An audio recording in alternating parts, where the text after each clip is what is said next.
min wasalaatu wasalaamu ala rasulillah. asalaamaaleykum jamian. ñu ngi leen di nuyu di leen dalal yéen mbokk yi, parents d'élèves yi ak élèves yi ak képp koo xam ne aussi teew na fi ci forum bi. incha allah ñu bëgg a démarrer activités yi. ñu koy commencer par récital du Coran bi xale yi war a def. muy xale yi nga xam ne ñoo nekk ak man ci jàkka Bilal mosquée Bilal ak ñi nga xam ne aussi ñoo nekk ak Serigne Doudou Gueye ci daïra bi daïra Touba Marseille. Je vais tout simplement demander,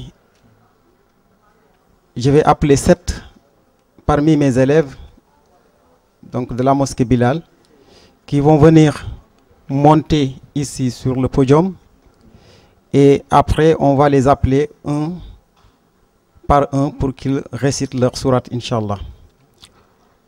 Donc j'appelle Aïssatou Djoum, Ilyes, t'es là, Adjara Sall, venez là devant, vous montez. Adjara Sall, Siraj Sall, Soukaina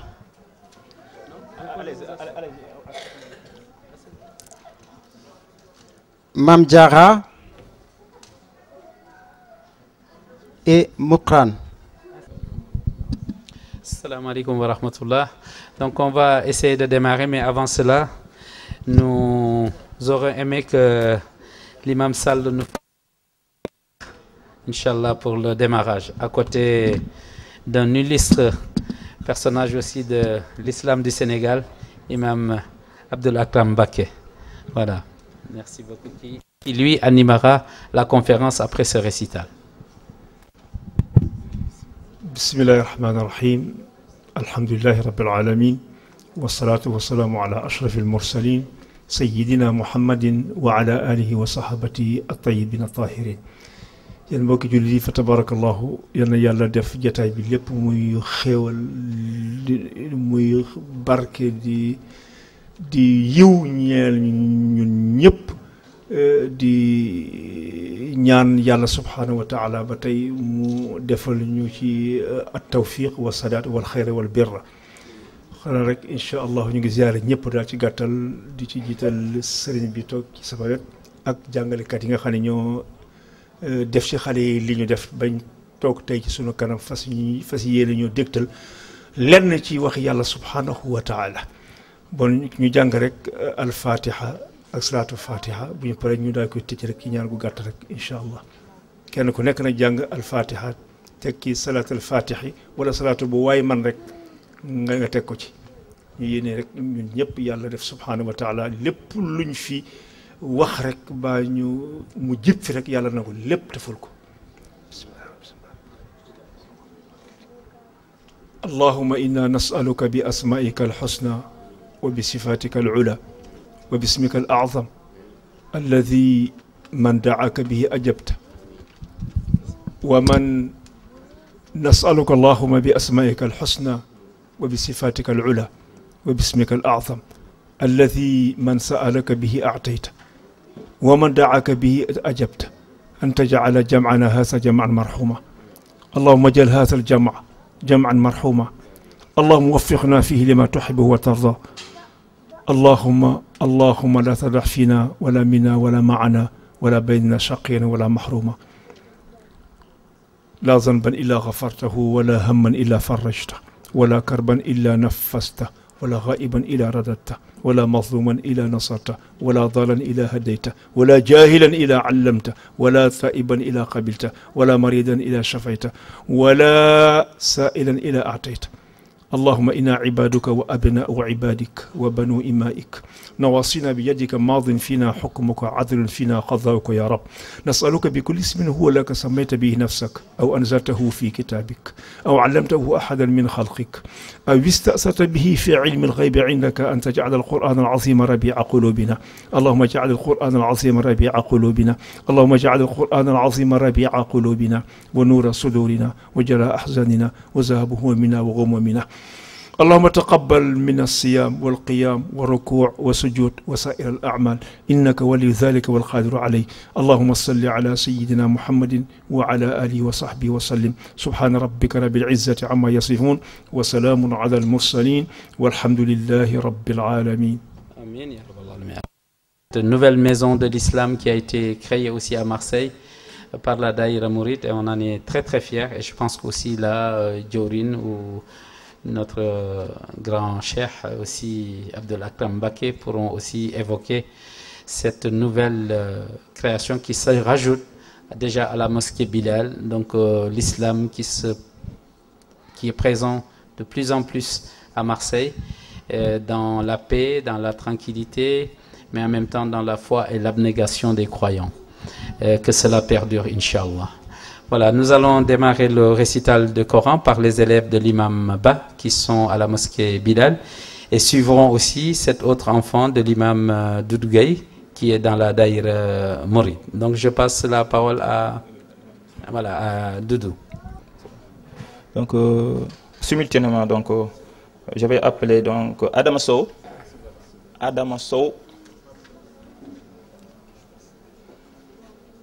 Rama Faye, Ramatoulaye Faye, Anta Mbaye, voilà. Saliou Ngom,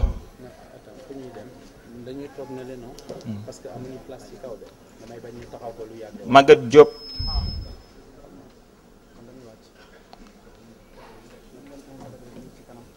Fallou Ngom,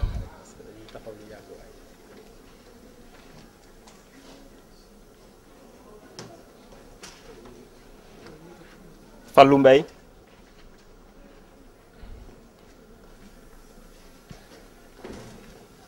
c'est bon.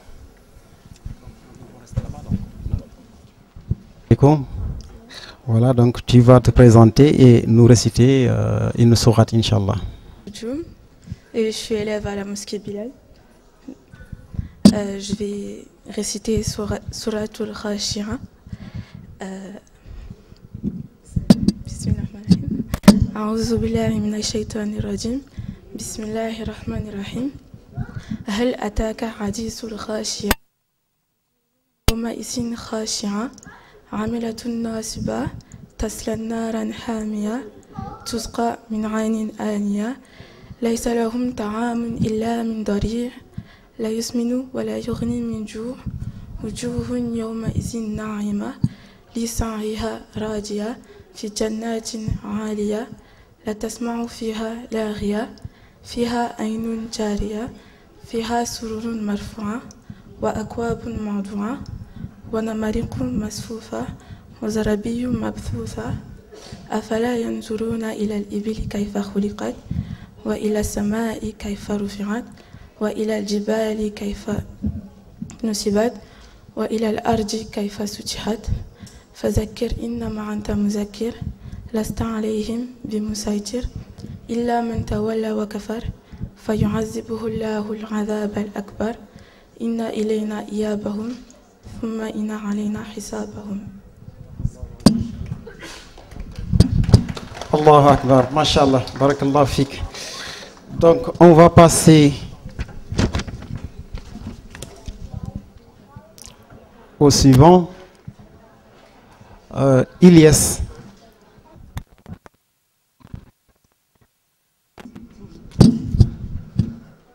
Salam alaikum, je m'appelle Aït Abdelmalek Elias, je suis élève à la mosquée Bilal.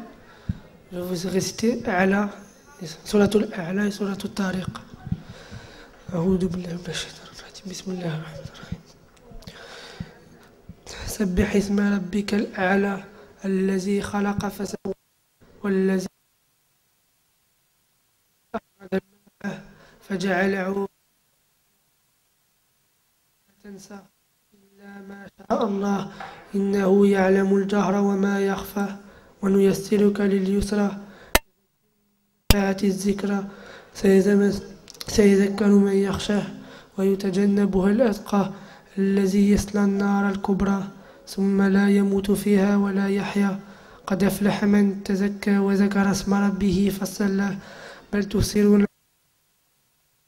الآخرة خير وأبقى إن هذا لا في صحف أولى وصحف إبراهيم. بسم الله الرحمن الرحيم.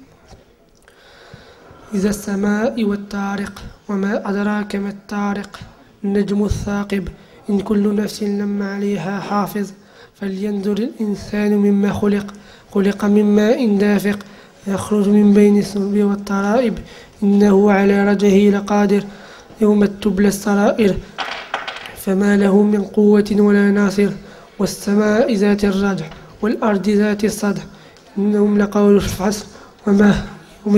الفصل وما هو بالهزل إنهم يكيدون كيدا وكيد كيدا فمهل الكافرين أمهلهم رويدا.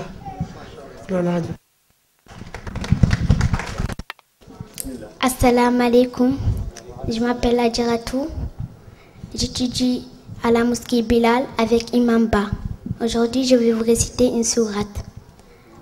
A'udhu billahi minash shaitanir rajim. Bismillahirrahmanirrahim.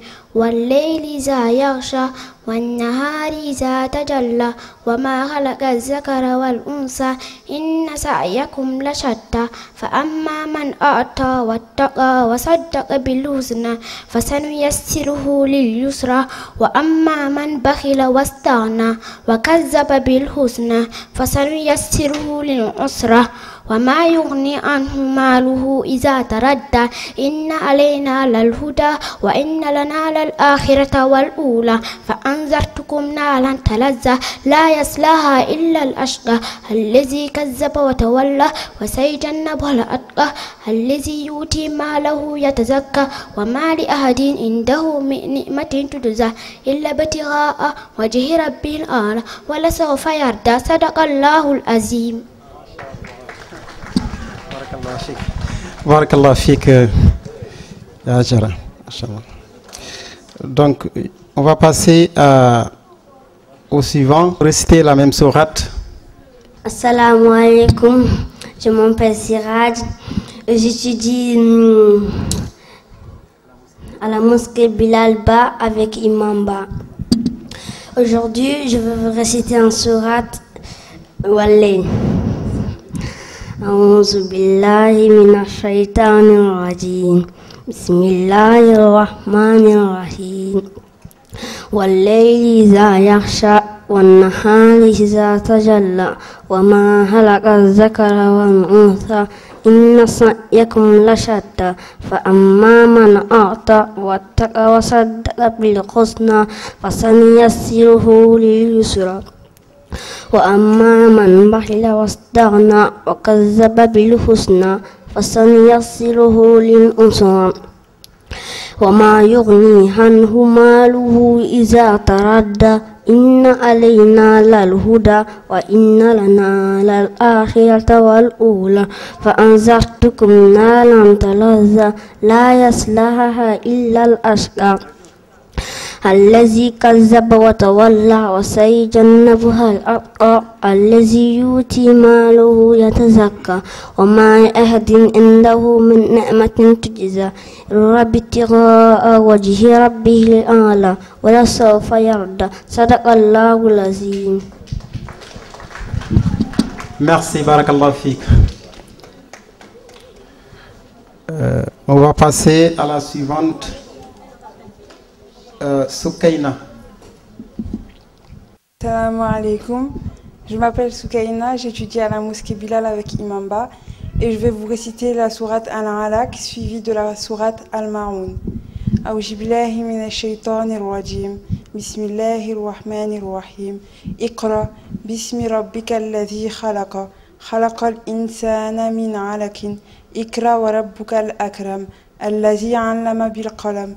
علم الإنسان ما لم يعلم كلا إن الإنسان ليطغى الرآخ استغنى إن إلى ربك الرجعى أرأيت الذي ينهى عبدا إذا صلى أرأيت إن كان على الهدى أو أمر بالتقوى أرأيت إن كذب وتولى ألم يعلم بأن الله يرى كلا لئن لم ينتهي لنسفعا بالناصية ناصية قاذبة خاطئة فليدع النادية سندع زبانية كلا لا تطعه واسجد واقترب أعوذ بالله من الشيطان الرجيم بسم الله الرحمن الرحيم أرأيت الذي يكذب بالدين فذلك الذي يدعو اليتيم ولا يحض على طعام المسكين فويل للمصلين الذين هم عن صلاتهم ساهون الذين هم يراءون ويمنعون الماعون. Assalamu alaikum, je m'appelle Mamdjara Dore, j'étudie à la mosquée Bilal avec Imamba et je vais vous réciter la sourate Ram. A'udhu billahi minash shaitanir rajim, bismillahir rahmanir rahim.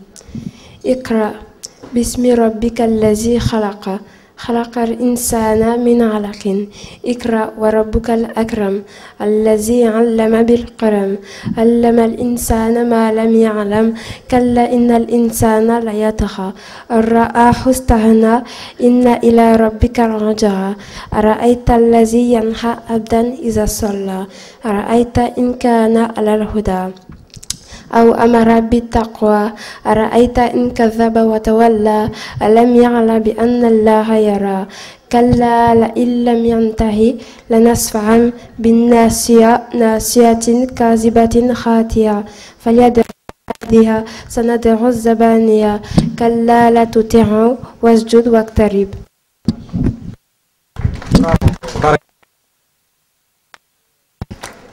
On va passer voilà à Mokran.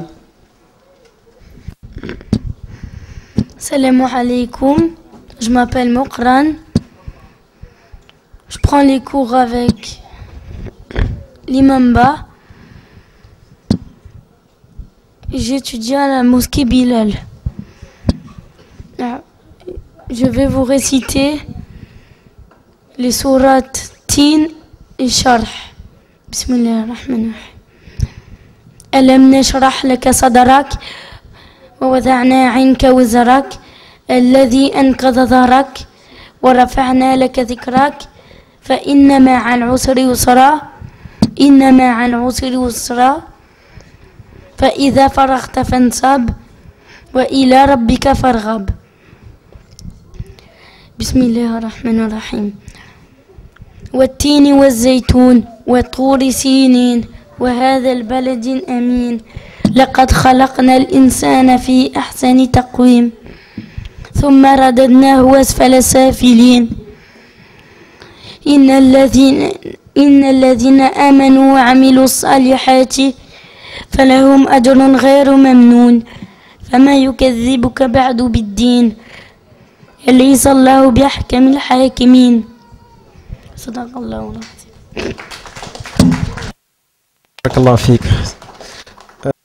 Je veux dire, quand ces enfants sont arrivés vers vous, que savaient-ils du Coran? Est-ce qu'ils sont venus sans connaissance? Parce qu'on a l'impression qu'ils le font depuis 20 ans. Et tout à l'heure, je me suis mis en aparté avec eux. Et ils m'ont dit, ça fait 4 mois, 3 mois qu'ils sont avec toi. Et je vois que, mashallah, le verbe y est, la posture y est, la pensée y est, la tonalité y est. C'est la baraka ou c'est... Voilà, comment vous expliquez cela? Alhamdulillah, c'est par la grâce d'Allah. Et pour répondre à la question, j'ai débuté avec certains au tout début qui étaient débutants. Ils ne connaissaient pas Alif, mais pour d'autres, ils avaient déjà commencé. Et ils ont continué avec moi. Mais à la kulli hal, alhamdulillah, on fait de notre mieux pour essayer de faire la transmission. Mais ce n'est pas uniquement l'enseignement coranique. Et céder la place aux autres enfants. Mashallah, je suis content de vous. Qu'Allah vous garde, Inch'Allah.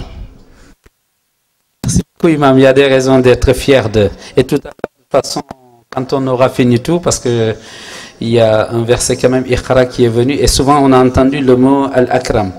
Et je pense qu'il y a des choses que Abdel Al-Akram va pouvoir aussi nous dire, lui qui va soutenir le premier atelier sur l'importance de l'enseignement coranique dans l'éducation des enfants et la responsabilité des familles dans cela. Oustaz Doudou, ñu jox la lenge yi wàccal ak ndongo daara yi di kontaan lool ci seen toogaay bu jekkatam macha allah jërëjëf. Assalamu alaikum wa rahmatullahi wa barakatuh. Quant à moi, je crois que je vais changer de procédure. Monsieur Allah, on change de procédure parce que les enfants vont rester assis et ils vont rester tout en haut sur l'estrade. Donc je monte. Donc la première à réciter, ce sera Adam Sow. Adam Sow, tu te présentes et tu commences. Bismillah. لقد جاءكم رسول من أنفسكم عزيز عليه ما عنتم حريص عليكم بالمؤمنين رؤوف رحيم فإن تولوا فقل حسبي الله لا إله إلا هو عليه توكلت وهو رب العرش العظيم إنا أعطيناك الكوثر فصل لربك وانحر إن شانئك هو الأبتر لقد صدق الله. Donc on va passer à la deuxième récitante, donc ça va être Anta Mbaye.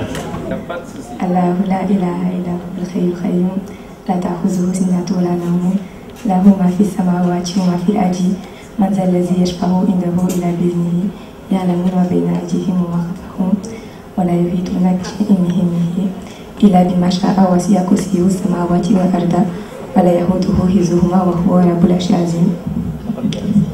لقد جاءكم رسول من أنفسكم عزيز عليه ما عنتم حريص عليكم بالمؤمنين رؤوف رحيم فإن تولوا فقل حسبي الله لا إله إلا هو عليه توكلت وهو رب العرش العظيم. سبح اسم ربك الأعلى الذي خلق فسوى والذي قدر فهدى والذي أخرج المرعى فجعله غثاء أحوى سنقرئك فلا تنسى إلا ما شاء الله إنه يعلم الجهل وما يخفى ونيسرك لليسرى فذاكر نفعت ذكرى سيذكر من يخشى ويتجنبها الأشرى الذي يصلى النار الكبرى ثم لا يموت فيها ولا يحيا قد أفلح من تزكى وذكر اسم ربه فصلى بل تؤثرون الحياة الدنيا والآخرة خير وأبقى إن هذا لفي صحف أولى صحف إبراهيم وموسى. Merci, donc on va passer la parole à Maguette Diop. Mademoiselle Diop.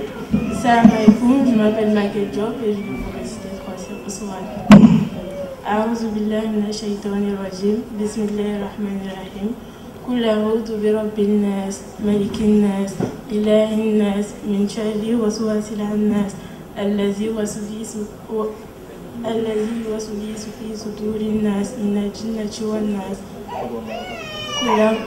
قل والله أحد الله الصمد لم يلد ولم يولد ولم يكن له كفوا أحد الله لا إله إلا هو الحي القيوم لا تأخذه سنة ولا نوم له ما في السماوات وما في الأرض من ذا الذي يشفع عنده إلا بإذنه يعلم ما بين أيديهم وما خلفهم ولا يحيطون بشيء من علمه إلا بما شاء وسع كرسيه السماوات والأرض ولا يهوده حفظهما وهو العلي العظيم.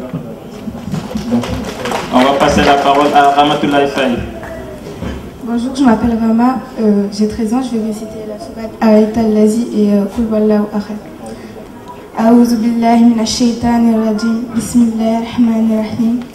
Ayat al-Lazi yukazzibu bid-din fadhalika al-Lazi yad'u al-yatim wa la yahuddu ala ta'amil miskin. فويل للمصلين الذين هم عن صلاتهم ساهون الذين هم يراءون ويمنعون الماعون قل والله أحد الله الصمد لم يلد ولم يولد ولم يكن له كفوا أحد. Donc nous passons la parole à Fallou Mbaye. Assalamu alaikum, je m'appelle Fallou.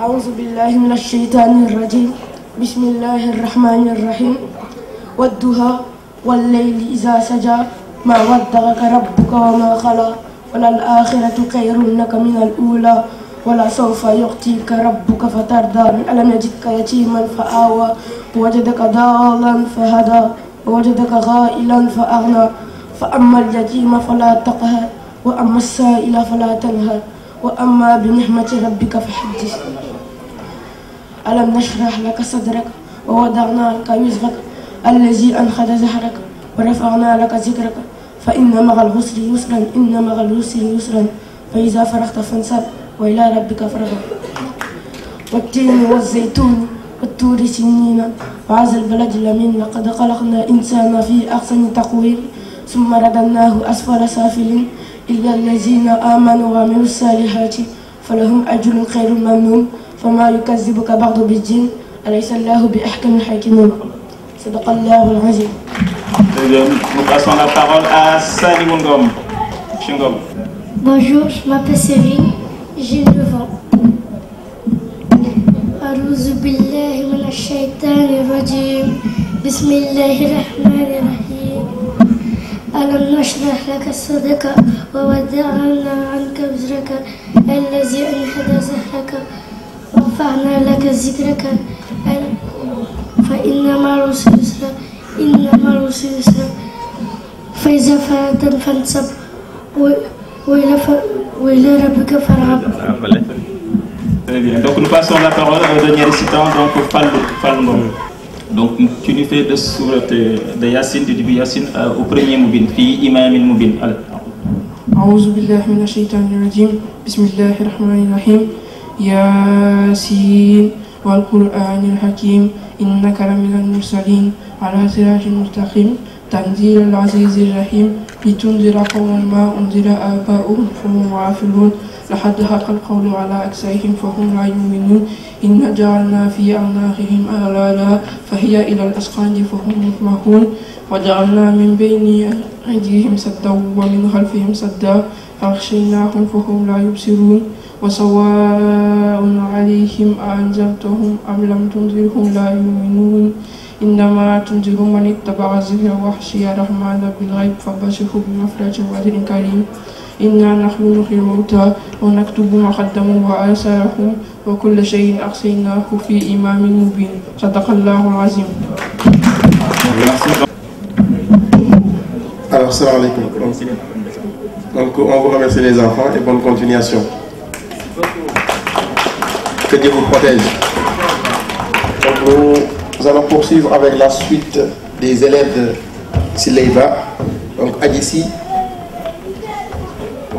Adissi, Youssouf, Nogay, Khadija Sall, Cheikh Sall, Aïssatou Diakhaté, Baïdion et Anta. Vous vous installez tranquillement et voilà. Alors pour la première personne qui va réciter, c'est Adjassi. Assalamu alaikum, je m'appelle Adjassi et j'étudie à la mosquée Bilal avec Imamba et aujourd'hui je vais vous citer deux sourates. A'udhu billahi minash shaitanir rajim. Bismillahir rahmanir rahim. Iqra bismi rabbikal ladzi khalaqal insana min 'alaqin. Ikra wa rabbukal akram. الذي علم بالقلم علم الإنسان ما لم يحلم كلا إن الإنسان ليطغى أرآه استغنى إن إلى ربك رجعا أرأيت الذي ينهى عبدا إذا صلى أرأيت من كان على الهدى أو أمر بالتقوى أرأيت من كذب وتولى ألم يعلم بأن الله يرى كلا لئن لم ينتهي لنصفعا بالناصية ناصية كاذبة خاطئة فيده ناجية سنده جبانية كلا لا تطعه واسجد واقترب. بسم الله الرحمن الرحيم. إذا جاء نصر الله والفتح ورأيت الناس يدخلون في دين الله أفواجا فسبح بربك واستغفره إنه كان توابا. صدق الله العظيم. Merci. Youssouf. Salam alaikum, je m'appelle Youssef, j'ai 13 ans. Je prends des cours à la mosquée Bilal. Je vais vous réciter deux sourates. بسم الله الرحمن الرحيم والعاديات ضبحا فالموريات نكحا كدحا فالموريات سبحا فأتان به نكحا فوسطن به جمعا إن الإنسان لربه لكنود وإن على ذلك لشديد وإنه لحب الخير لشديد أفلا يعلم إذا عسر في القبور وعسر ما في الصدور إن ربهم بهم يومئذ لخبير بسم الله الرحمن الرحيم إذا زلزلت الأرض زلزالها وأخرجت الأرض أثقالها وقال الإنسان ما لها يومئذ يصدر الناس أفكارها بأن ربك أوحى لها يومئذ يصدر الناس ليوم أعمالهم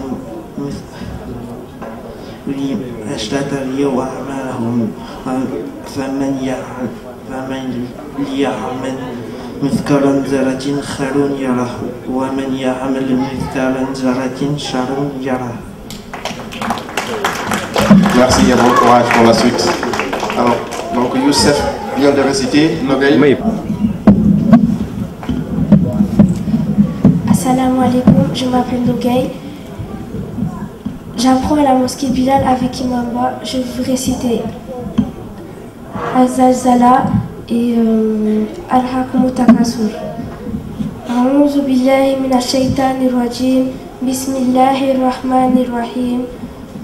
إذا زلزلت الأرض زلزالها وأخرجت الأرض أثقالها وقال الإنسان ما لها يومئذ تحدث أخبارها بأن ربك أوحى لها يوم يصدر الناس أشتاتا ليروا أعمالهم فمن يعمل مثقال ذرة خيرا يرى ومن يعمل مثقال ذرة شرا يرى.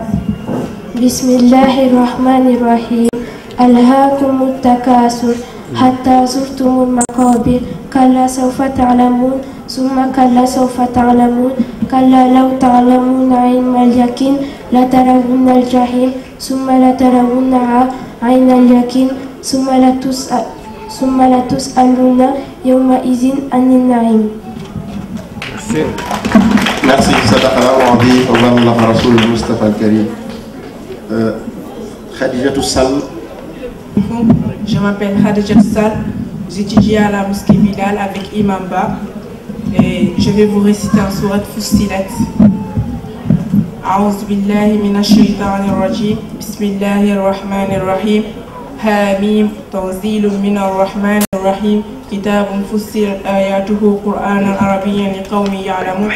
بشيرا ونذيرا فأعرض أكثرهم فهم لا يسمعون وقالوا قلوبنا في أكنة مما تدعونا إليه وفي آذاننا وقر ومن بيننا وبينك حجاب فاعمل إننا عاملون قل إنما أنا بشر مثلكم يوحى إلي أنما إلهكم إله واحد فاستقيموا إليه واستغفروه وويل للمشركين الذين لا يؤتون الزكاة وهم بالآخرة هم كافرون إن الذين آمنوا وعملوا السيئات لهم أجر غير ممنون قل إنكم لتكفرون بالذي خلق الأرض في يومين وتجعلون له أندادا ذلك رب العالمين وجعل فيها رواسي من فوقها وبارك فيها وقدر فيها أقواتها في 4 أيام سواء للسائلين ثم استوى إلى السماء وهي دخان فقال لها وللأرض ائتيا طوعا أو كرها قالتا أتينا طائعين فقضاهن 7 سماوات في يومين وأوحى في كل سماء أمرها وزينا السماء الدنيا بمصابيح وحفظا ذلك تقدير العزيز العليم فإن أعرضوا فقل أنذرتكم صاعقة مثل صاعقة عاد وثمود إذ جاءتهم الرسل من بين أيديهم ومن خلفهم ألا تعبدوا إلا الله قالوا لو شاء ربنا لأنزل ملائكة فإنا بما أرسلتم به كافرون فأما عاد فاستكبروا في الأرض بغير الحق وقالوا من أشد منا قوة أو لم يروا أن الله الذي خلقهم هو أشد منهم قوة وكانوا بآياتنا يجحدون فأرسلنا عليهم ريحا صرصرا في أيام نحسات لنذيقهم عذاب الخزي في الحياة الدنيا والعذاب الآخرة أخزى وهم لا ينصرون وأما ثمود فهديناهم فاستحبوا العمى على الهدى فأخذتهم صاعقة العذاب الهون بما كانوا يكسبون ونجينا الذين آمنوا وكانوا يتقون ويوم يحشر أعداء الله إلى النار فهم يوزعون حتى إذا ما جاءوها شهد عليهم سمعهم وأبصارهم وجلودهم بما كانوا يعملون صدق الله العظيم. ما شاء الله بارك الله فيك صدق الله العظيم. Alors nous appelons Cheikh Sall. Assalamu alaikum, je m'appelle Cheikh Tidjane Ba, j'étudie au mosquée Imam Ba au Bilal avec monsieur Imam Ba. Je vais réciter en souratul Fussilat. أعوذ بالله من الشيطان الرجيم بسم الله الرحمن الرحيم إن الذين قالوا ربنا الله ثم استقاموا تتنزل عليهم الملائكة ألا تخافوا ولا تحزنوا وابشروا بالجنة التي كنتم توعدون نحن أولياؤكم في الحياة الدنيا وفي الآخرة ولكم فيها ما تشتهي أنفسكم ولكم فيها ما تدعون نزلا من غفور رحيم ومن أحسن قولا ممن دعا إلى الله وعمل صالحا وقال إنني من المسلمين ولا تستوي الحسنة ولا السيئة ادفع بالتي هي أحسن فإذا الذي بينك وبينه عداوة كأنه ولي أمين وما يلقاها إلا الذين صبروا وما يلقاها إلا ذو حظ عظيم وإما ينزغنك من الشيطان نزغ فاستعذ بالله إنه هو السميع العليم صدق الله العظيم. Merci, Cheikh Ahmed Tidjane Ba. Donc nous appelons Baye Diong. Assalamu alaikum. Je m'appelle Baye Pap. Je vais vous citer une sourate. A'udhu billahi minash shaitanir rajim. Bismillahir rahmanir rahim. Wa yulli kulli humazatin lumaza. Allazi jama'a malan mu'addada. Yahsabu anna ma'ahu akhlada. Kalla la yunbazanna fil hutama. وما أدراك ما الحطمة نار الله الموقدة التي تطلع على الأفئدة إنها عليهم مرصدة في عمد ممددة. Merci. Merci Bayon, bonne continuation. Que Dieu vous garde. Donc Anta. Salam alaikum, je m'appelle Anta. Et j'étudie à la mosquée Bilal et je vais réciter la sourate Al-Balad. أعوذ بالله من الشيطان الرجيم بسم الله الرحمن الرحيم لا أقسم بهذا البلد وأنت حل بهذا البلد ووالد وما ولد لقد خلقنا الإنسان في كبد أيحسب أن لن يقدر عليه أحد يقول أهلكت مالا لبدا أيحسب أن لم يره أحد ألم نجعل له عينين ولسانا وشفتين وهديناه النجدين فلاقتحم العقبة وما أدراك ما العقبة فك رقبة أو إطعام في يوم ذي مسغبة يتيما ذا مقربة أو مسكينا ذا متربة ثم كان من الذين آمنوا وتواصوا بالصبر وتواصوا بالمرحمة أولئك أصحاب الميمنة والذين كفروا بآياتنا هم أصحاب المشأمة عليهم نار مؤصدة.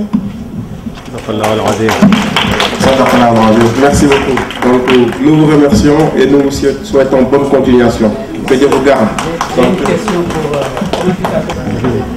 Là, tu peux te mettre là. Alors, Youssef, je t'ai vu chanter le Coran, j'avais l'impression en te voyant bouger que tu rappais en même temps. Alors, je me dis peut-être c'est ça qui t'a inspiré le rap ou c'est comme ça? Tu bouges les pieds, tu es comme ça. Ah, il dit qu'il est timide juste un peu. Juste beaucoup, je dirais. Masha'Allah. Bismillah. Merci beaucoup, Youssef. Merci beaucoup, Hadim, d'avoir pris le relais et de l'avoir bien pris. Ça montre la complicité qu'il y a entre toi et l'imam Ba et entre tous les gens qui ont déjà, Masha'Allah, de la connaissance et de la connaissance fertile pour lequel ces enfants sont là. Imam Doudou, Merci. Donc nous allons passer à la deuxième et dernière vague. Donc on va commencer par Abibatou, Chevalier et Tidiane, Chevalier. Allez, venez. Le Chevalier de la table ronde. Bonjour. Je m'appelle Abibatou. Bonjour, je m'appelle Tidiane.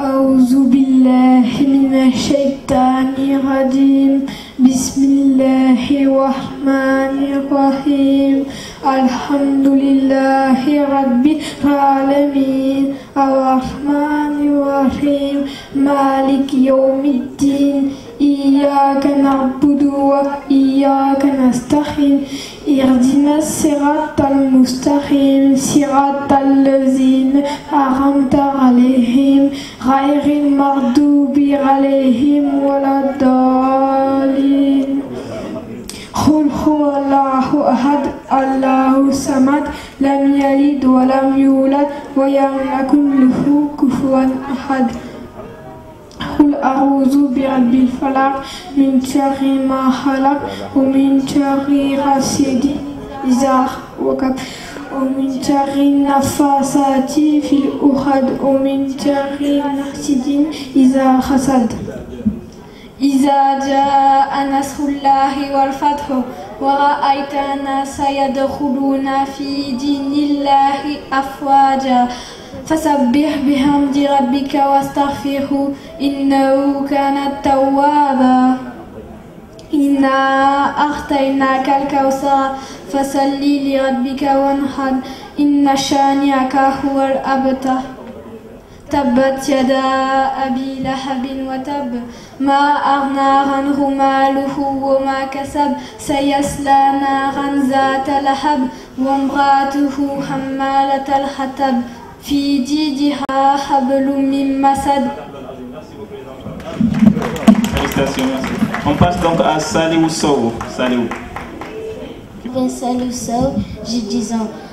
أعوذ بالله من الشيطان الرجيم بسم الله الرحمن الرحيم والضحى والليل إذا سجى ما ودعك ربك وما هلى وللآخرة خير لك من الأولى ولسوف يعطيك ربك فترضى ألم يجدك يتيما فآوى ووجدك ضالا فهدى ووجدك عائلا فأغنى فأما اليتيم فلا تقهر وأما السائل فلا تنهر وأما بنعمة ربك فحدث.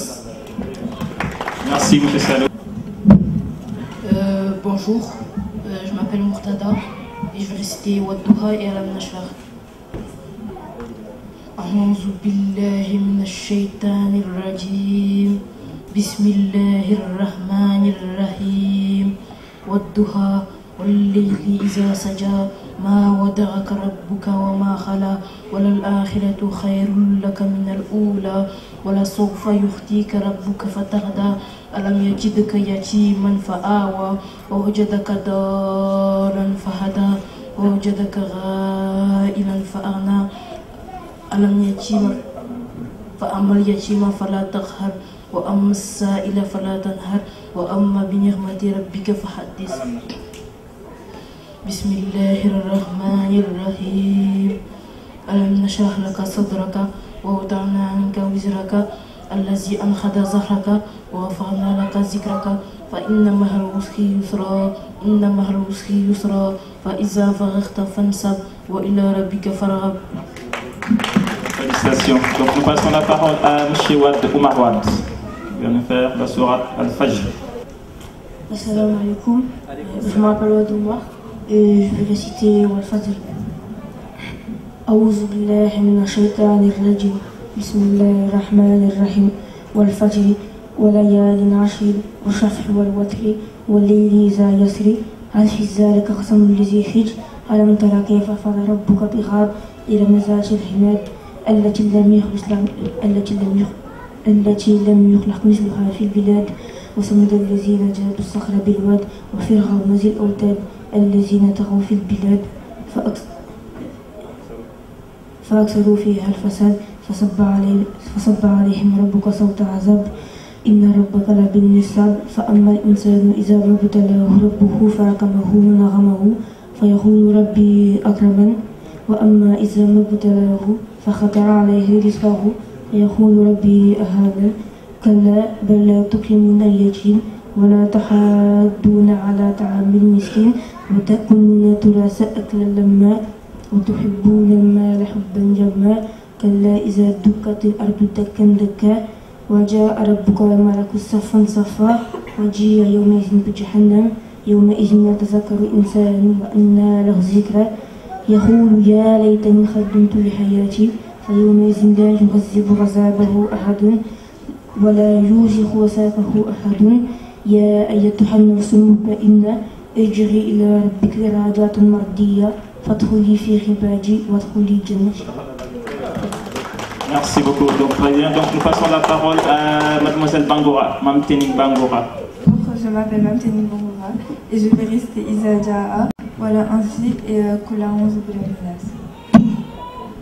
A'udhu billahi minash shaitanir rajim. Bismillahir rahmanir rahim. Kula A'udhu birabbin nas, malikin nas, ilahin nas, min sharri waswasil khannas, allazi yuwaswisu fi sudurin nas, minal jinnati wan nas. كل ولو أحد الله الصمد لم يلد ولم يولد ولم يكن له كفوا أحد ولا أصلي إن الإنسان لفي حسن إلا الذين آمنوا وعملوا الصالحات وتواصوا بالحق وتواصوا بالصبر. Félicitations sur الطارق السماء والطارق. Salam alaikum, je m'appelle Fatoula Ngom, je vous récite l'Islam al-Tariq.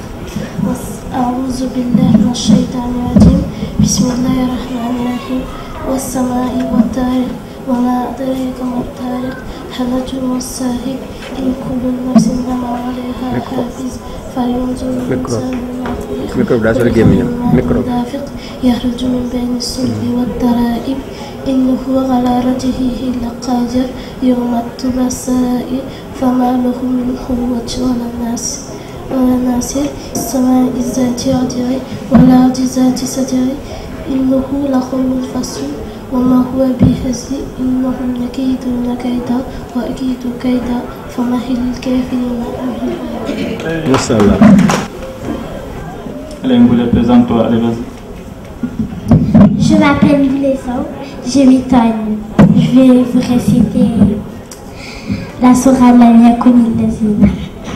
أعوذ بالله من الشيطان الرجيم بسم الله الرحمن الرحيم لم يكن الذين كفروا من أهل الكتاب والمشركين منفكين حتى تأتيهم البينة رسول من الله يتلو صحفا مطهرة فيها كتب قيمة وما تفرق الذين أوتوا الكتاب إلا من بعد ما جاءتهم البينة وما أمروا إلا ليعبدوا الله مخلصين له الدين حنفاء ويقيموا الصلاة ويؤتوا الزكاة وذلك دين القيمة إن الذين كفروا من أهل الكتاب في نار جهنم والمشركين في نار جهنم خالدين فيها أولئك هم شر البرية إن الذين آمنوا وعملوا الصالحات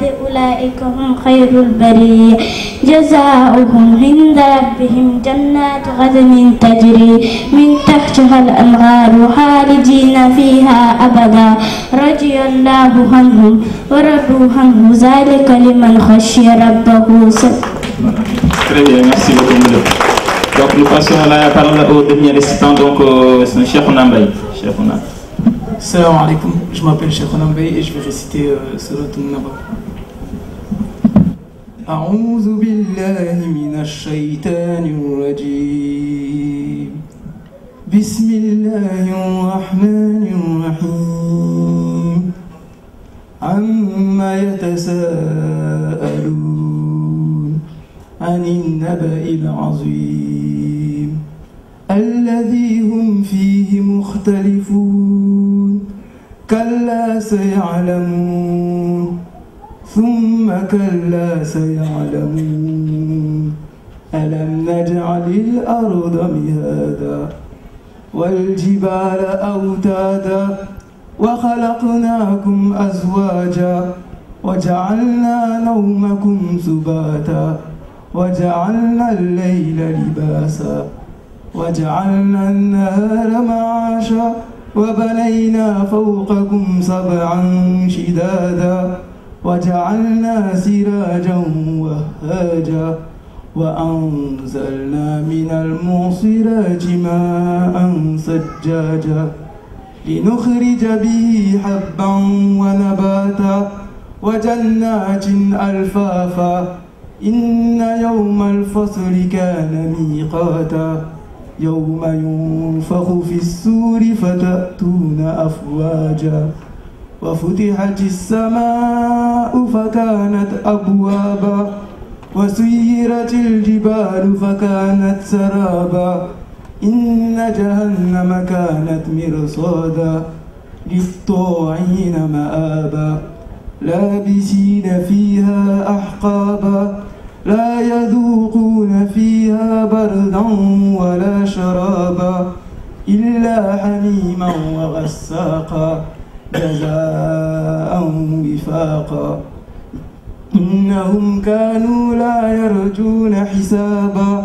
وكذبوا بآياتنا كذابا وكل شيء أحصيناه كتابا فذوقوا فلن نزيدكم إلا عذابا إن للمتقين مفازا حدائق وأعنابا وكواعب أترابا وكأسا دهاقا لا يسمعون فيها لغوا ولا كذابا جزاء من ربك ذلك اليوم الحق فمن شاء اتخذ إلى ربه مآبا إنا أنذرناكم عذابا قريبا يوم ينظر المرء ما قدمت يداه ويقول كافر يا ليتني كنت ترابا صدق الله العظيم.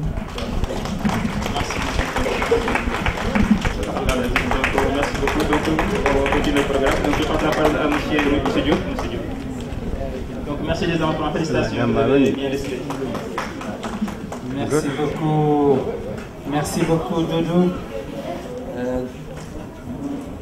Bravo les enfants, je crois qu'ils méritent encore des applaudissements.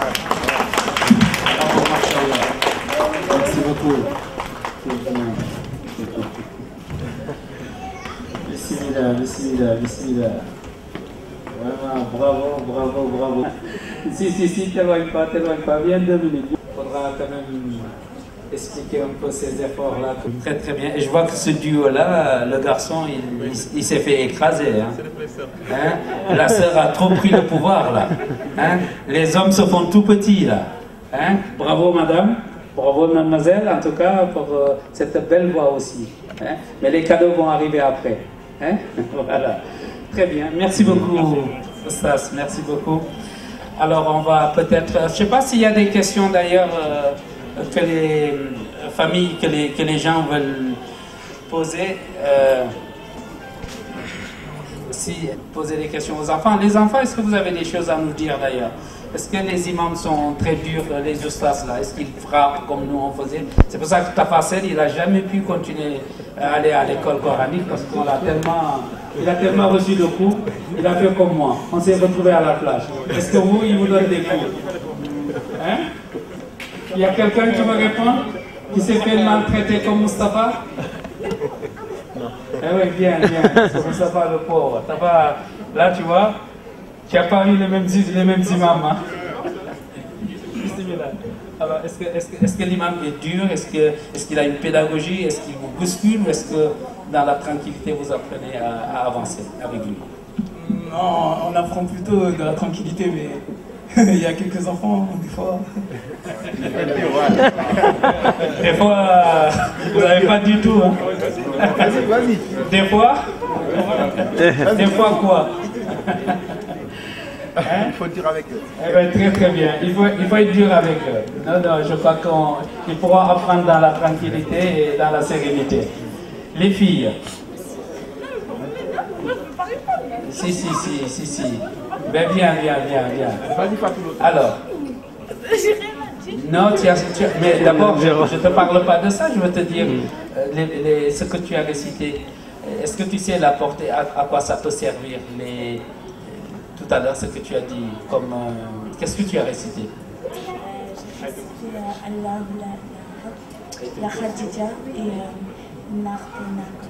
Dans ton quotidien, est-ce que tu sais à quoi ça peut te servir ces versets? Non? Mais ça fait partie aussi des choses que peut-être les espaces peut-être peuvent faire un peu de l'histoire de la religion et de l'histoire de ces sourates-là pour qu'ils sachent en dehors de l'apprentissage qui est très bien déjà, à quoi ça peut servir, parce que aussi elles sont confrontées dans un quotidien tous les jours, dans un pays où les choses ne sont pas faciles, mais tu as récité des versets qui sont très importants. Nous, quand on allait à l'examen, on récitait ces versets-là. Donc il va vous dire le pourquoi. D'accord? Mais bravo. Et vous avez récité quoi? Et tu sais un peu, on t'a expliqué ce que ça veut dire? Très bien. Mais c'est l'âge d'apprendre. Après, il y aura bien sûr la connaissance de ces versets-là, mais c'est très important. Bravo. On peut encore les applaudir sur quoi ces enfants. Très bien. L'heure avance. On va demander à notre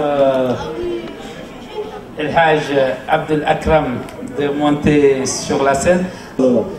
Di ñaan nag ñu ànd ak dégloo tuuti rek pour Abdel Akram mun ñu sotti xalaat ci thème bi nga xam ne bii moom lañ choisir. Le thème de la discussion aujourd'hui, il s'agit de l'importance de l'enseignement religieux dans l'éducation des enfants. On l'a vu, cette éducation-là, cet enseignement s'est fait par des professeurs, par des oustas, des éléments chez nous, Doudou Gueye, qu'on remercie encore à nouveau, Imam Sileiba, et certainement bien d'autres dans Marseille. Ça montre quand même que cette ville s'ouvre, ça montre aussi que ce pays s'ouvre, ça montre aussi que ces familles gardent la tradition prophétique qui est, quand on est musulman, il y a un minimum de choses qu'on doit savoir, ne serait-ce que la Fatiha, et peut-être un autre verset, mais là je crois que les enfants ont appris beaucoup de choses, et bravo encore à vous les enfants. Nous allons aller donc vers la conférence avec l'imam donc El Hajj Abdel Akram Mbacké qui va nous parler donc de l'importance de cet enseignement religieux dans l'éducation de l'enfant. Il a déjà observé ce qui s'est passé et je crois que c'est riche d'enseignement et je lui cède la parole. Di nga xam ne mooy fas yéene def waxtaan bi nga xam dafa jëm ci njariñu jàngalem diine ci ndaw ñi njariñu jàngalem diine ci ndaw ñi ki koy def nag xëy na ñenn ñi dégg nañ turam xëy na ñenn ñi xam nañ ko xëy na ñenn ñi xamuñu ko mi ngi tudd Serigne Abdel Akram Mbacké bokk fu baax am jaar-jaar bu am solo bokk googu fu baax nag day wujuwaat waxe suñu borom jam wax wal baladu tayyib yuxriju nabatahu walladi xawsa la yaxruju ila nakila ndax kun ni Serigne Touba sa maam maam Cheikh Anta sa maam maa Serigne Afé sa maam loolu doy na sëkk yóbbal waaye yóbbal boobu doy ko daf cee boole sàkku xam-xam moom mi ngi tudd Serigne Abdel Akram Mbacké waajuram bu góor mi ngi tudd Serigne Bassirou Mbacké Serigne Bassirou Mbacké moom ki ko jur mooy Serigne Modou Farimata Serigne Modou Farimata moom maanaam daarekaam bi nga xam ne Serigne Touba moom la njëkkoon def Touba moom la ko dénkoon Serigne Modou Farimata moom booba ndaw la bokk koog ñu mag am ñoo xam ne jàpp nañu sax boobu Serigne bi daa juum ndax ci biir mag mu jiital ndaw waaye bañ demee ba ca biir xam nañu Serigne bi juumul la mu defar xam na ko Serigne ba jukki ba mu ci amoon di ko jàng mu Serigne Touba daa mujj bàyyee ko mu di ko jàngal Serigne Modou Farimata moomu Serigne Afé moo ko jur Serigne Afé moo ko maam Cheikh Anta borom gaawaan ñoo bokk lépp bu loolu weesoo itam bu ñëwee ci wàllu waajuram wu jigéen ñu naan ko soxna Fatimata Silla itam daa bokk fu baax day delluwaat ci Serigne Ahmadou Soxna Bousso mi nga xam ni mooy waajuru soxna Asta Walo mi waajuru soxna Jaara mi waajuru Serigne Touba ndax Serigne Ahmadou Soxna Bousso mooy waajuru Serigne soxna Xafsa Mbacké ñu gën koo xam ci Xafsa Lawbe moom lañ jox Serigne Kokki Ndiaga Issa mi nga xam ne Serigne Touba waxoon na ci jamono fekk fi ku ko gën moom Serigne Kokki nga xam ni kuy seet ku bokk foofu rek xam nañ ni ku baax la moom mooy wajuru Serigne Kokki Ndiaga Issa mooy wajuru soxna Faati Issa mi jur Cheikh Ibrahima Faati di naamal daal bi rek Serigne Touba waaye itam di wajuru kuñ naan soxna Aminta Ndiaga soxna Aminta Ndiaga moom lañ jox kuñ naan Serigne Samba Diop Serigne Samba Diop moomu am ca Xari Samba ak Faati Samba Xari Samba moomu demoon na kër Serigne Touba ba mu fa jógee itam ñu jox ko kuñ naan Serigne Mouhamadou Silla ñu gën koo xam ci Serigne Mérina Silla Serigne Mérina Silla moom moo jur Cheikh Sidiya Baba Silla ñuy jur waajuram mi soxna Fatima Silla loolu xëy na moo jëm ci ak mbokkam waaye bu jëmee ci formation mu am aussi formation bu am solo nga xam ni waajuram yooyu ñu tudd muy Serigne Bassirou ak soxna Fatima dañoo nekkoon njaareem jamono yooyu waajuram bu jigéen bu xëyee tàngal kafe di yót Serigne Saliou yàlla na suñu borom doon leeral ba fayal ñu ko waaye itam bu ngoonee mu defar ay xewal yóbbu fa daan ko yóbbaale moom mii waaye booba ci suñuy nopp mën nañu feragul waajuram bu góor Serigne Bassirou yàlla ko yàlla yërëm daal ni Serigne Saliou jox naa la ko jébbal naa la ko jox naa la ko booba Serigne Saliou yërëm ko ci tuutaay bi ak ndaw gi mu ni dénkaat naa la ko da ngeen ko jàngal alxuraan ba mokkal ngeen yót ma ko ñu yóbbu ko tey ba Dakar mu di fa jàng alxuraan ba mokkal gannaaw bi bis waajuram Serigne Bassirou ñëw ziar si Serigne Saliou ca njaareem booba sax fàtte na ni joxoon na ko moom mii Serigne Saliou daal koy laaj ni ko ana Abdoul Akram moo la dénkoon mu ni ko ma nga fa mu ni ko nag ma ko indil daal ko koy laajaat bi mu ko jëlee mu nekk ci keppaaru Serigne Saliou fekk booba jàng na ba mokkal Serigne Saliou daal koy bind yóbbu xel kom mu dem mottali c'est bind kaamil bi mu bindee kaamil ba noppi jël ko jox ko Serigne Saliou waaye laataa mu koy jox Serigne Saliou itam mu dem yóbbu ko soxna May Zohra moom Serigne Touba mi nga xam moom lañ xëy na moom lañ soxna May mu lay la taxal ndax soxna May ak waajuram ñaar ñi leen ñoo bokk ndey soxna May kontaan ca lool ni ko damaa bëgg man itam nga bindal ma kaamil ndax mbind mi jaar na yoon am fi mu raw mu jël kaamil booba yót Serigne Saliou bindaat beneen laataa mu koy jox soxna May mu yóbbu ko Serigne Saliou ni ko kat soxna May moo ni ma bindal ko ngir ndigal ndax Serigne lu mu def Serigne Saliou moo ko def loolu nekk fa ba mu fa jógee Serigne bi woowaat ko mu nekk fa moom di ànd ak moom lu baree di dem moom jurul ak ndookaak fu ne mu dem fa moom ginnaaw bi Serigne bi bis Serigne Habibou Mbacké ñëw fa ziar Serigne Saliou mu ni ko mu boole ko ak moom mu dem fa di fa jàng di fa jàngale yokk fa leneen di jëm ci xam-xamu diine yi ba mu jàngee foofu itam dem na fa sax ba taalif fa téere boo xam ne dafa jëm ci grammaire arabe kon moom bindkat la ba loolu weesoo mu daal di dem Koweït defar dossier am ngir dem Koweït waaye boobu Serigne Saliou dani ko foo bëgg xam naa ne sax li ñu war a def ci yow lépp def nañ ko waaye foo bëgg sàkkoo ci xam-xam mu ni ko man de bëggoon naa dem Mauritanie barkeelu la fa nekk mu dem Mauritanie sàkk fa xam-xam itam jàng ko ba macha allah suñu borom may ko ci lool ca la fa jóge dem Koweït ci ndimbalu itam Serigne Abdou Lahad moom Serigne Fall moom Serigne Touba mu am bourse dem Koweït jàng waaye ba mu yegsee Koweït nag mu def loolu ñu naan prise de conscience xool ni fa mu jóge lépp lu mu war a xam ci xam-xamu diine ni suñu borom dogal na mu xam ko kon fii diine la fi jàngat wala leneen mu daal di choisir jàng leneen loolu ci la am bac scientifique bi mu amee bac scientifique ci la fa jógee ñëw fii ci Marseille Saint-Jérôme def science pour l'ingénieur ba am ci licence en mécanique am ci aussi maîtrise ci jamono yooyu am ci maîtrise en génie électrique et système kon kii suñu borom dogal na ingénieur la en même temps en mécanique ba loolu weesoo itam def na une formation en éthique économique nga xam lépp loo jëm dafa jëm ci finance islamique waaye def na beneen formation xam dafa jëm ci stratégie d'entreprise loolu daal mooy ak jaar-jaaram ci gàttal xëy na bu ñu ko fi doon wax dana kii lu bari kon borom xam-xam la itam te itam bërki démb waajuram bi fi jógee Serigne Mamour dénkaat ni ko yokkaat laxasaayam ndax itam daana ko soñ bu baax a baax ci xam-xam mu góorgóorlu ci bu baax a baax kon loolu nag mu nekk moom lu mu xam la lu mu nàmp la lu mu doon la moo tax itam ñu ngi koy ñaanal suñu borom dëgëral ko guddal fanam wéral ci dem ba lim ci am yéene mu def ko ndax am na yéene ju bare ci l'islam bi te itam nit la koo xam ni lenn fenn dong la teg bëtam mooy jullit ñi bennoo fenn dong la teg bëtam mooy dund ci jàmm ak salaam loolu yi la doon ci ay maamam te loolu rek la gëm te loolu rek lay dox ñëpp la yéene jàmm kon foofu la ne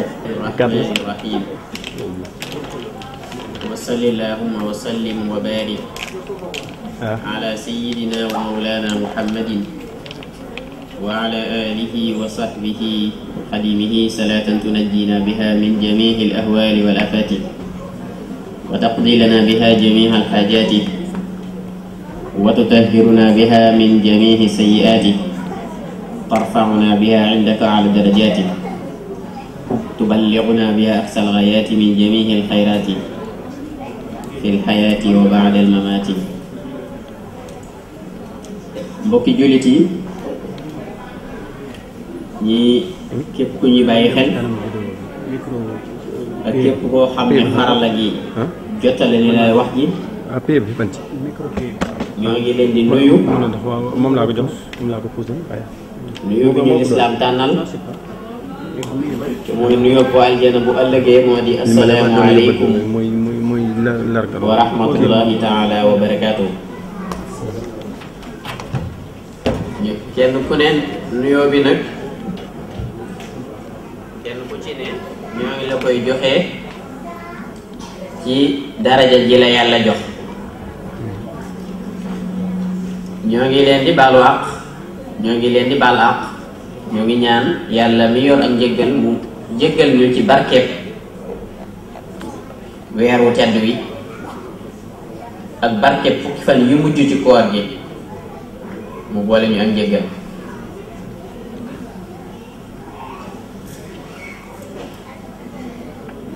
yàlla dogaloon na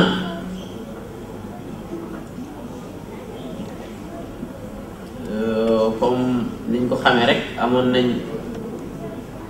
jige woon nañ ak yéen waa AFAT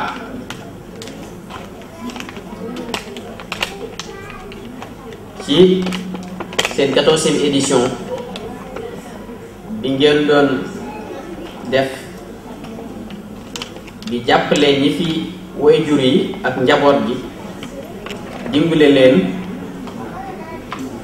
ngeen amoon yéene yi ñu jàppale leen ci waxtaan yi ñu nangu woon ko lu matoon 3 weer ci ginnaaw kon loolee ñu waxante woon lañ fas yéene def tey jii mu jamoon ci njariñul yar gone ñu yar ko yaru diine ban njariñ lay am ci moom ak ci way juróom ak ci société bi mu nekk ak sax ci àdduna bi yépp. xam nga yarub diine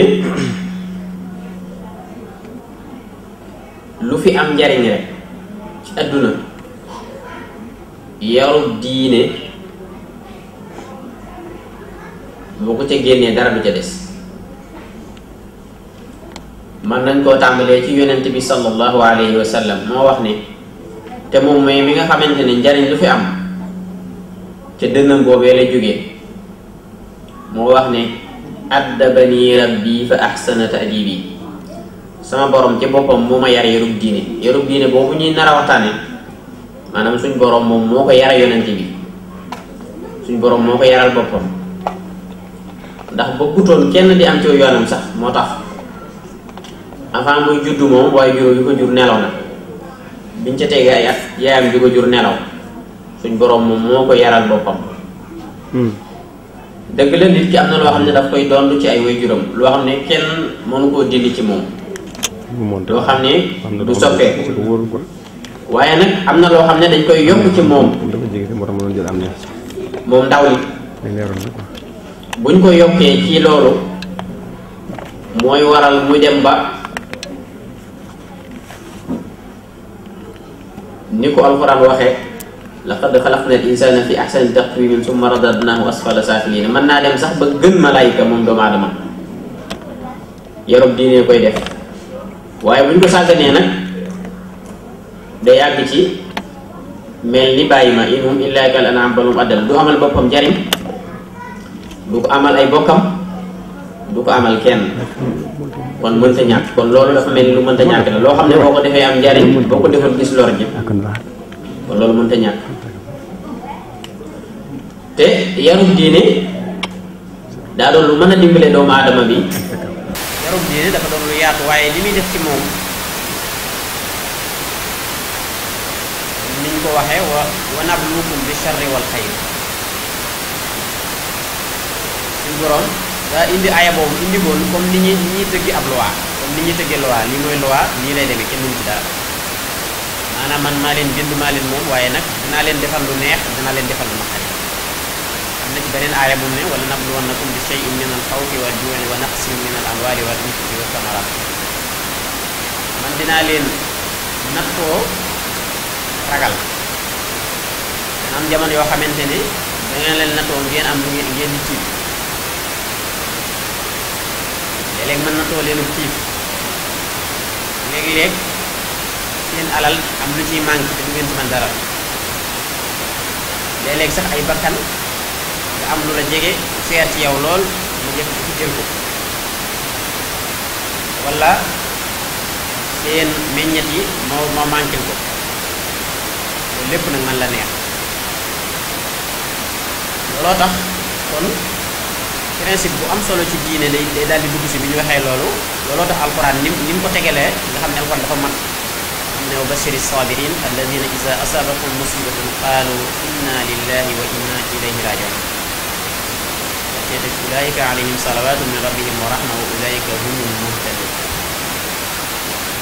waaye nag ginnaaw man yàlla maay def loolu kon nag na ngeen xam ne muñ bokk na ci diine muñ nit boo ko jàngalee muñ rek jàngal nga ko lu bari ci àddina yarub diine day jàngal nit muñ yarub diine kon day jàngal nit muñ muñ googu mooy tax léeg-léeg dana metti lool waaye muñ gi moo koy téye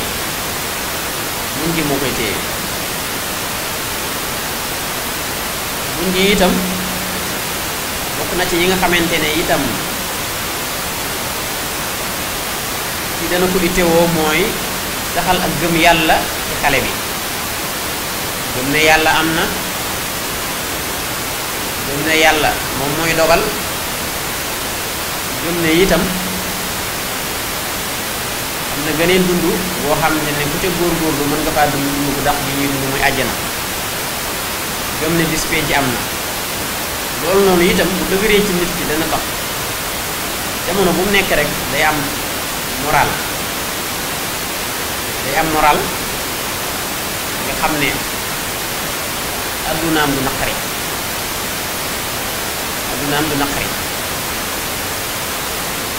ndax diine li ko tax a jóg mooy nit ki am texeg àddina am texeg àllaaxira da lay won ne la moo ma tax a jóg waaye nag da lay dimbale woon la yoon wañ koy jaaree moo tax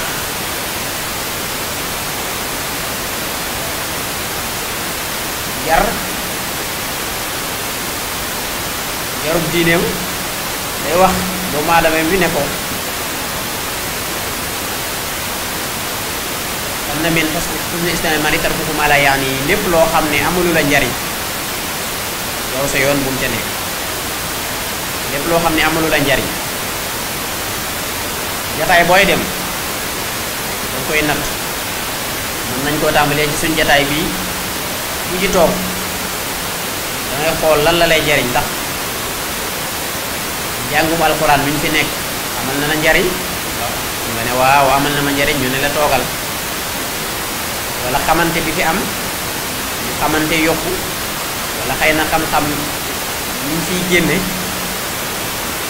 wala fàttaliku li nga xam ne moo ñu fi indi yëpp amal na la njariñ kon loolu mooy jataay yi nga xam ne lislaam danaan la jataay yooyu dee ko bari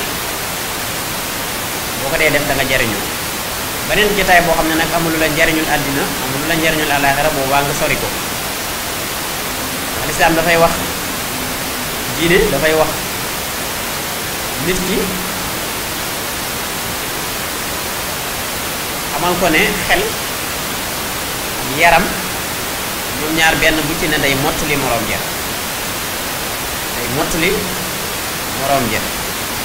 lu manque ci xel mi dana feeñ ci yaram bi lu manque ci yaram bi dana feeñ ci xel mi dana wax ne lislaam itam ni muy yarul lislaam li muy def ci nit ki moo tax dafa doon lu yaatu loo xam ne bàyyiwul dara da koo tàmbalee ci xale bi bi mu juddoo bu joxe ne nañ ko wutal waajur bu baax nañ ko wutal yaay ju baax bu ko wutalee yaay ju baax mu ne nañ takk sëy ba nii daan ne ab sëy mooy li nga xamante ne mooy kóllëre gi gën a dëgër ci kaw suuf dañ ko misaaxan xalisa sëy mooy ànd ak góor ak jigéen kon lislaam tàmbalee daan ne ñi yar nit nañ gëm loolu nañ xam loolu ne kóllëre gi gën a dëgër ci kaw suuf mooy kóllëre góor ak jigéen misaaxan xalisa kóllëre googu xëy na nag buñ laajee góor naan buñ ko laajoon ban jigéen la bëgg danaan jigéen ju mat lam doon buñ laajoon jigéen gën góor la bëgg danaan góor ju mat lam doon fekk ne yàlla bindewu ko noonu yàlla da koo def ab kaas xele ko ba ci digg bi jaari jox keneen ki beneen kaas xele ko ba ci digg bi daan da yéen di boole ñaari kaas yi kaas bi daal di fees kenn ku ne day mottali morom ji waaye amu ci nekkul ne kenn ki mooy mat lam doon waaye dañuy ànd nag loola daal di mat lam doon loolu la yàlla bëgg loolee nag la yàlla tuddee kóllëre gi gën a dëgër ci kaw suuf loolu nag bu xasee am yàlla nañu yàlla dimbale bu ci ak njaboot sosoo yàlla nañu yàlla dimbale ñu amul njaboot yàlla na yàlla may njaboot ku yàlla may njaboot yàlla na yàlla may njaboot bu barkeel bu ci njaboot sosoo njaboot googa nag ca ba mu juddoo suur ba mu juddoo rek la ca lislaam commencé di wax ku bindal ko xantal nañ bind fàlla xeeg naas yi xam bu fii ca loxob càmmoñ ba ci taxaw ndeyjoor ba kon lislaam ñi ngi yittewoo doomu aadama di xam ne doomu aadama yëpp am njariñ bu defee loola bu bis ba delsee ñu ne nag nañ ko wutal tur bu baax a baax buñ ko wutalee tur itam buñ ko wutalee tur danaa ci ñëw occasion yi tuuti ndax bu demee bay wut tur itam yonent bi sallallahu alayhi wa sallam nee na tur yi ci gën mooy koo xam ne dañ koo santloo yàlla dañ ko tuddloo Muhammad wala tur wi ñu boole ko turu suñ borom mooy ñu boole ko Abdullahi Abdul Ahad Abdul Qadir Abdul Samad comme suñ bay léegi ñu mel la wala Abdul Akram li ñu wax léegi al Akram ndax al Akram turu suñ borom yi la bokk mooy turu suñ borom yu jëkk a wàcc ci ay bi jëkk a wàcc léegi nag turu suñ borom boo ko boolee ak Abdu loolu ba tey yonent bi nee na kuñ ko tur bu bokk na ci tur yi gën ci tur yi sax tur boo xamante ne dañ ko boole ak Abdu ba tey loolu rek jàngale la ñu jaar fi maanaam teewut lii baax na waaye tur yi ca gën mooy buñ boole ak turu suñ borom wala ñu sant loo ko yàlla Muhammad Ahmad Hamid Mahmoud yëpp tur yooyu buñ jógee ci buñ ko wutalee tur itam lislaam nee na nañ ko yar bi bu amee ñetti at nañ commencé di ko yar di ko xamal ñu lekk ci loxo ndeyjooram yenn wax yoo xamante ne wax boo xamante ne lépp wax boo xamante ne day baaxut ci nit boo ko waxoon ci mbooloo xëy na ñu ne la du nii ñu commencé di ko jàngal waxin bu rafet bu amee juróom-ñaari at nag ñu ne ko nag man ngaa jamono ji fi mu ne julli lañ bëgg ci yow julli mën nañ laa jàngal julli bu demee ba am fukki at sax nag dañuy bëgg julli ga ñu gën caa fonk lool bu ca tegee yeneen at tuuti bu amee xëy na am na ñu ne fukki at ak juróom-benn bu matee denc soxna ñu dencal ko xëy na am dana ci am yoo xam ne léegi jamono fi mu toll moo koy déterminer ndax métti jamono léegi laajut loolu xëy na laajut teel a am soxna gi genn xëy na jamono jooja daanañu ko am waaye léegi ginnaaw jamono ni mu bindoo xëy na nit ki bu dee jàng bu jàngee ba noppi booba lay gën ci moom bu jàngee ba xaw a stable ndax jamono bi daa bindoo noo xam ne li ñuy wax mondialisation laa ko mën a waxee dafa lal fépp te ñi ko jiiteel maanaam seen système yooyu ñu am dafa am fépp ci àdduna bi faaw it dañ ci biir système boobu la ñuy ne ak lu mën a xew ndax système boobu looloo tax nekk giñ cay ne nam daan teele léegi du mën a teele ni noonu ndax boo ko defee léegi jafe-jafe dafay ëpp moo tax xëy na yéexee ko lay yenn borom xam ne mujj wax ne yéexee ko ba stable ba man ko moo gën moo tax dañuy dellu ñuy wax loolu sax dañuy dellu ci hadiis Yonent bi sallallahu alayhi wasallam bi ne na ko man man istata'a minkumul baa'ata falyatazawwaj. su ko defee lislaam yarub diine li muy jàngal nit ki dana ko jàngal naka lay mën a nekk ci société bi mu nekk. xam nga doomu aadama ordre social bi mu inscrire boobu ñoo koy def li mu doon. xam ngeen ne juddoo foo xam ne lu baax dong lañ fay def kooku lu baax rek lay def juddoo foo xam ne nag xëy na am na leneen kooku boo ko bëggee def dana jafe.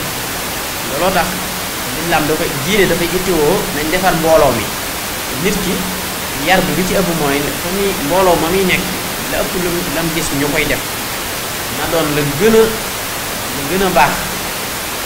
bu ko dee gis rek da koy toppandoo da ngay gis ne boo doon julli sa xale bi am ñetti at da nga gis ne da lay toppandoo ngay julli bu gisee nga doon jàng alxuraan nit da lay toppandoo yër téere bi wala bu màggee mën naa bëgg ci moom li ëpp lim gis yow nga di ko def rek yar bi dañu wax ne loolu moo ci gën a yomb ndax dañu wax ak itam ay xale yi muy àndal dañu wax ne xale morom ji moo koy yar morom yi muy àndal it ñoom gëm-gëm yu ñu am wala bëgg-bëgg yu ñu am it day yomb mu influencé ci ki nga xamante ne yow yaa ngi koy yar moo tax mën ngaa sonn ci sa doom di ko yar ci sa kër sonn ci bi bëgg a dee mu génn ci mbedd mi li nga defoon lépp dañ li nga defoon lépp ci xale bi dañ li koy waral loolu mooy ki muy àndal it am na influence bu mag mën naa jeexital ju am solo ci moom kon it moo taxoon ñu wax ne itam nit ki del xool boo koy yar it da ngay xool kan mooy ab xaritam ak ñan lay xaritool ak fan la fu muy fréquenté ndax lañ ne booy laaj nit ki sax laajal ne kooku ki muy àndal innal xalila bil muqaarani yaqtadi dañu wax ne nit boo di ànd ak moom sax bu yàggee dafa mel ni mi ngi mel ni nga jël benn nattukaay daal ne lii mètre la loolu di daat beneen bant bu toll noonu nga dagg ko ñu ànd ñu tolloo bu bàyyi itam day mel ni bant la waaye mètre la noonu muy nekk benn ak ànd noonu lay def ci nit kon nit boo dee xool ban saaru nit la wala ban nit bu baax la wala nit bu bëgg lu baax la nit ku am gëm-gëm la nit ku gëm ne ku war a tekki dara la ku war a am njëriñ société bi da ngay xool ki muy àndal kim ne mooy sama xarit dëgg-dëgg loolu islaam daf cee bàyyi xel jamono bi ñu toll nii nag yar day gën a jafe ndax dañoo toll ci jamonoy écran maanaam jamonoy téléphone yeeg tablette yeeg ak télévision yeeg xam nga benn télévision ci kër rek mën naa def lu bari ci nit dama jëlee nag bi nga xamante ne léegi ñun ñoo ko yor kenn ku ne mën nga koo yoral sa bopp jamono bu ne te léegi ñi nga xamee ne ñoom ñoo defaroon ñoom mën naa ne ñoo defar écran yu demee noonu ba ci démb bu yàggut ci yéen ñu woote ab loi boo xam ne dañuy aaye téléphone portable yi ñu koy yor ci école primaire yi ak ci école yu jëkk yi jàng mu jëkk yi maanaam diggante primaire yi ak maternelle yi waaw dañ ko ci aaye ndax xam nañ ne am na dafa am na effet bu muy def ndax da ngay dem ba nga xamante ne dootoo mën a concentré wu dootoo mën a jàngati dootoo defati dara maanaam jamono bu ne da ngay jàpp ne da ngaa war a taxoo téléphone bi day am lu muy def li ñuy addiction idman loolu lay def ci nit ki looloo tax bi ñu demee ba gis loolu nag ñu woote ko ba ne loolu bëggatuñ kenn du ko defati aaye nañ ko kon loolu itam lu ñu war a bàyyi xel la lislaam bàyyiloo na ci xel ndax lépp loo xamante ne dafay fabbi am xel moom la ko lislaam waxee loola lu jar a moytu la muy xam day fabbi sam xel ndax yarub diine lim tudd nit ki mooy nit ki maîtriser boppam bu julli jotee lu mu nekkoon lu mu neex ci moom mu mën a maîtriser boppam bàyyi loolu dem julli ji bu jaamu yàlla jotee lu mu neex mu mën a bàyyi loolu jaamu yàlla julli ji lépp nag loo xam ne daf lay tere loola jaamu yàlla googa lépp loo xam ne daf lay tere lool daf lay aaye loolu mooy li fàbbi am xel loolu nag bu yàggee mooy dox sa diggante ak sa borom mooy dox sa même sa àddina sax mooy dox sa diggante ak sa àddina nga xam ngeen ne nit ki moom ku bëgg lu baax mënu am ak jot bu man talabal wala saharal layaali taroomul majda summa tanaamu layla laqad atmahta nafsaka fil muhaali boo bëggee lu baax donc say nelaw sax da nga koo war a wàññi say nelaw da nga koo war a wàññi la ko te loolu mooy loolu lépp li may wax yarub diine la am na ci loo xam ne sax tey jii yarub diine lay doon woo xam ne da nga dem ci benn réew mu koy appliqué ba mu jariñoo ko li may wax nii ci néewi nelaw bu ñëwoon ci réewi asiatique yu ci mel ni Japon wala ay Corée wax nañ ne bokk nañ ci ñi gën a néew ay nelaw ñiy jàng nga xam ne nee nañ nangami heure boo ko nelawee sax doo réussir da ngay gëm ne doo réussir am na heure yoo xamante ne boo ko nelawee foofa doo réussir loolu da ngay gis ne diine moom moo ko digle woon te da ngay gis keneen ku ne fele utilisé ko jariñoo ko da ngay gis diine moo digaloon fonk waxtu loolu diine loolu digalu diine la ak fonk sa wax maanaam fonk kàddu yooyu loo wax rek du deñ loolu diine moo ko digle lu ñu war a def la ci xale bi lu am njariñ la ci xale bi moo tax waaye nag diine moom li muy digle da koy digle pour njariñul ñëpp la ñun jullit ñi bu ñu ko defee am njariñ bu ko feneen ku dul ñun defee itam mu amal ko njariñ ak itam lépp lu ñëpp bokk nga fonk ko loolu diine moo ko digle lépp loo xam ne ñëpp ñoo ko bokk loolu diine moo ko digle loolu diine daf koy tuddee fardu kifaaya lu ñëpp bokk nag dafa yaatu wala bokk na ci tey jii ñun buñ toogoon fii rek léeg-léeg ñu ne am na koo xam ne moo ñuy jiite moo xam ci politique la mooy jiite moo xam suñu réew lay doon wala yu demee noonu loolu diine wax na ca nam ca waxee mooy loolu fardu kifaaya la ci nit ñi xam nga mi ngi mel ni dañu wax ne mi ngi mel ni comme li ñuy tuddee droit mooy dañ doon jox misaal ci lu mel ni ak dex